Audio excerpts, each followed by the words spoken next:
আসসালামু আলাইকুম গাইজ। আজকে আমি বানাচ্ছি চিকেন। তো এর জন্য প্রথমে লঙ্কা আর তেজপাতা ফোড়ন দিয়ে দিয়েছি, তারপরে তো পেঁয়াজ তোমরা দেখতে পাচ্ছ, পেঁয়াজও দিয়ে দিয়েছি। আমার চিকেনটা মনে হচ্ছে খুব টেস্টি হবে, তোমরা দেখতে থাকো। আদা রসুনও পরে দিলেও একটু বেশি বেশি করে আদা রসুন দিয়ে দিয়েছি, বেশি দিলে পরে হয়তো বেশি বেশি টেস্ট হয়ে যাবে। তারপর নাড়তে থাকলাম।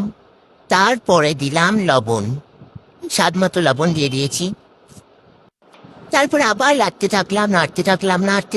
নাড়তে গেছি। তারপর হলুদ দিলাম, তারপর আবার হলুদ দিলাম, তারপর জিরে দিলাম, লঙ্কা গুঁড়ো দিলাম, একটু কাশ্মীরি লঙ্কা গুঁড়ো দিলাম। তারপর আবার ঝাঁকা করে নেড়ে নিলাম। নাড়তে আছি। তারপর আবার নাড়তে গেছি, তারপর একটু ক্যাপসিকাম দিয়ে দিয়েছি। তারপর আবার নাড়তে শুরু করলাম। এরকম ভাবে চলছে। তারপরে এবার মেইন কোর্স চিকেনটা দিয়ে দিলাম, একটু এদিক ওদিক করে নেড়ে নিলাম। তারপর আবার একটু নেড়ে নিলাম। তারপর এবার আলু, যেটা ছাড়া অসম্পূর্ণ, আলু দিয়ে দিলাম। তারপর আমি একটু নেড়ে নিয়েছিলাম। তারপর আবার একটু ভালোভাবে চেক করে দেখছি যে সব পুরোটা নাড়া হয়েছে কিনা। তারপর একটু দেখছি আমাদের চিকেন প্রায় রেডি।